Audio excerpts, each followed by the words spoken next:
ভালোবেসে ভালো থাকবে বলে যে মানুষটা তার প্রিয়জনকে এতটা আপন করে নেয়, সে মানুষটা তার প্রিয়জনের কাছ থেকেই বেশি কষ্ট পায়। ভালোবাসার জালে আটকে পড়া মানুষগুলো একসময় মুক্ত হওয়ার জন্য চিৎকার দিয়ে কান্না করে।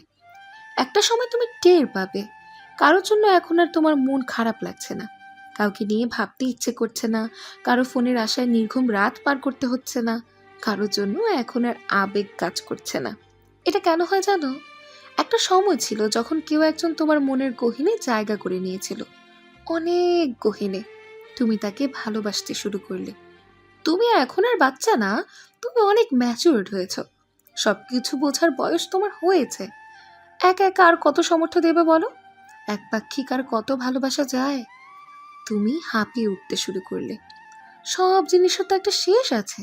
তেমনি করে মানুষটির জন্য জমে থাকা ভালোবাসারা বরফ হয়ে গলতে শুরু করবে। ধীরে ধীরে ভালোবাসা জিনিসটাকে তোমার কাছে হুদাই মনে হতে শুরু করবে। তখন তুমি কেমন যেন হয়ে যাবে, মনে হবে অনুভূতি শূন্য এক মানুষ। তাও তুমি এগিয়ে চলো, বেঁচে থাকার জন্য এগিয়ে চলো দূর নিবার। সে তোমার জীবনে নেই তো কি হয়েছে? আজ তুমি কি ভালো নেই? হুম, অনেক ভালো আছো। কেউ কারোর জন্য জনমভর খারাপ থাকবে এটা মিথ্যা। বড়জোর কিছু খারাপ সময়ের মধ্য দিয়ে যেতে হয়, কিন্তু দিন শেষে সবাই আয়নার সামনে গিয়ে মুচকি হেসে নিজের সৌন্দর্যের ঝলক দেখে নেয়, আর বিছানায় শরীর এলিয়ে দিয়ে মুঠোফোনে অ্যালার্ম দেয় পরের দিন সকালের সোনালি সূর্যের উদিত হওয়ার উৎসব দেখবে বলে। জীবনটা সত্যিই সুন্দর। ঘোর নিশীথে মায়াবী স্বপ্নদের সাথে একা একা গল্প করার মজাটাই আলাদা। করেছো কি কখনো? একবার করেই দেখো না।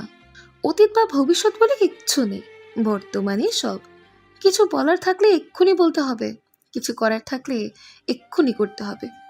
অতীত হচ্ছে চোরাবালি, আর ভবিষ্যৎ একটা মরীচিকা। মনে রাখবে, পা না ভিজিয়ে সাগর পাড়ি দেওয়া যায়, কিন্তু চোখের পানি না ফেলে জীবন পাড়ি দেওয়া যায় না। জীবনে কষ্ট থাকবেই, কিন্তু ভয় পেও না। একজন মা তার ছেলেকে জন্ম দেন নারী থেকে, একজন স্ত্রী সেই ছেলেকেই জন্ম দেন হৃদয় থেকে। একজন মা তার অদেখা ছেলেকে অনুভব করেন পেটে হাত রেখে 10 মাস।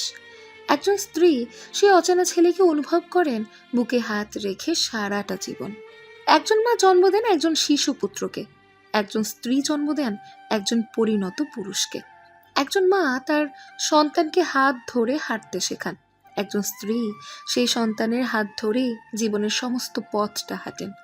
একজন মা তার সন্তানকে কথা বলতে শেখান, একজন স্ত্রী প্রিয় বন্ধু হয়ে সারা জীবন তার কথা বলার সঙ্গী হয়ে ওঠেন। সন্তানের দায়িত্ব কাঁধে আসতে মা তার সমস্ত পৃথিবী ভুলে যান, আবার স্ত্রী সেই সন্তানের দায়িত্ব নেবেন বলে তার সমস্ত পৃথিবীটা ছেড়ে একদিন চলে আসেন। সন্তান না খেতে পারলে পাতের সেই উচ্ছিষ্ট খাবার মা এবং স্ত্রী উভয়ই খান। আবার সন্তান এবং স্বামীর মঙ্গল কামনায় উপবাস মা এবং স্ত্রী দুজনেই করে থাকেন। সন্তানকে বড় করেও সন্তানের থেকে প্রতিটা মাকে আঘাত পেতে হয়। আবার স্বামীকে বিয়ে করেও প্রত্যেকটি স্ত্রীকে এক না একদিন নির্যাতিত হতেই হয়। মায়ের কাছে সন্তানের জীবনের দায়িত্ব নেওয়ার শুরু প্রায় 20 বছর। স্ত্রীর কাছে স্বামীর জীবনের দায়িত্ব নেভানোর শেষ বাকি 60 বছর। কখনো কখনো সেটি 80 বছরেও যেতে পারে, যদি আয়ু 100 বছর হয়। সন্তানের শৈশবে তার মলমূত্র মাই পরিষ্কার করেন। সন্তান যখন বৃদ্ধ হন তখন তার এই একই দায়িত্ব স্ত্রীর কাঁধেই বর্তায়। মায়ের কোল হলো সেই কোল যেখানে সন্তানের জন্ম হয়, অর্থাৎ প্রথম বিছানা। স্ত্রীর কোল হলো সেই কোল যেখানে মৃত্যু হয়, অর্থাৎ শেষ বিছানা। গর্ভ থেকে জন্ম নেওয়াটাই মা ও স্ত্রীর মধ্যে যদি সবচেয়ে বড় পার্থক্য হয়ে থাকে, তাহলে শেষ কথা একটাই বলবো, একজন আপনাকে গর্ভে ধারণ করেছেন, অন্যজন আপনার জন্য গর্ভ ধারণ করবেন। একজন আপনাকে জন্ম দিয়ে মা হয়েছেন, অন্যজন আপনার জন্য আরেকজনকে জন্ম দিয়ে মা হবেন। পৃথিবীর প্রতিটি নারীর চরণে বিনম্র শ্রদ্ধা ও ভালোবাসা নিরন্তর। কিছু বাস্তবতা শেখাবো আজ। এই মুহূর্তে কি অনুভব করছেন আপনি? খুব একা? কষ্ট পাবেন না, আসলে সবাই একা। আপনার প্রিয়জন খোঁজ নেবে বলে অধীর অপেক্ষায় আছেন, আসলে সেও আপনার মতো অপেক্ষায় আছে। সুতরাং কষ্ট না বাড়িয়ে আপনি আগে খোঁজ নিন।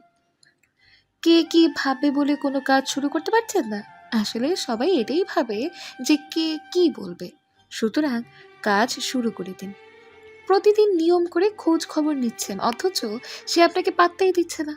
থামুন এবার। হুট করে কিছু না বলে দূরে সরে যান। সে নখ না দেওয়া অবধি আপনি নখ দেবেন না। যদি একবার সে নখ দেয়, ইগনোর করুন। সে আবার নখ দেবে, যদি শরীরে রক্ত থাকে। পকেটে টাকা নেই কিন্তু চাহিদা অনেক। চুপ থাকুন। ভাবুন কিভাবে টাকা আয় করা যায়, তারপর কাজে নেমে যান। বাপের না থাকলে নিজেই আর্ন করতে শিখুন। নিজে আয় করে নিজে খরচ করার মধ্যে পৃথিবীর সেরা অনুভূতি আছে। চাইলে ট্রাই করে দেখতে পারেন। কষ্ট করতে শিখুন, কষ্টকে মানিয়ে নিন। সুখ হাজিরা দিতে আসবেই। নিজের মূল্য নিজে না দিলে কেউ দেবে না। মুখ না চালিয়ে মাথা চালাতে শিখুন। চুপ থাকতে শিখুন। জীবনে প্রচুর কাজ দেবে এটা। চুপ থাকা অনেক বিপদ থেকে মুক্তি দেয়। সম্মান করতে শিখুন। ছোট ভাববেন না কাউকে, তাদেরকেই বেশি সম্মান করুন। ভালোবাসুন যারা আপনার থেকে ছোট। কৃতজ্ঞতা জানাতে শিখুন। ছোট বড় সব উপকারী। ধন্যবাদ দিতে ভুলবেন না কখনো। প্রশংসা করবেন, তবে মাত্রাতিরিক্ত নয়। অতিরিক্ত প্রশংসা চামচামির লক্ষণ। নিজের একটা ভালো লাগা তৈরি করুন, যাতে আপনার মন ভালো হয়। হতে পারে কবিতা পড়া বা লেখা, যার যা পছন্দ আর কি। শুরু করবেন বলে বসে না থেকে এক্ষুনি শুরু করে দিন। সর্বোপরি সৃষ্টিকর্তাকে স্মরণ করুন। জীবনটা পাল্টে যাবে।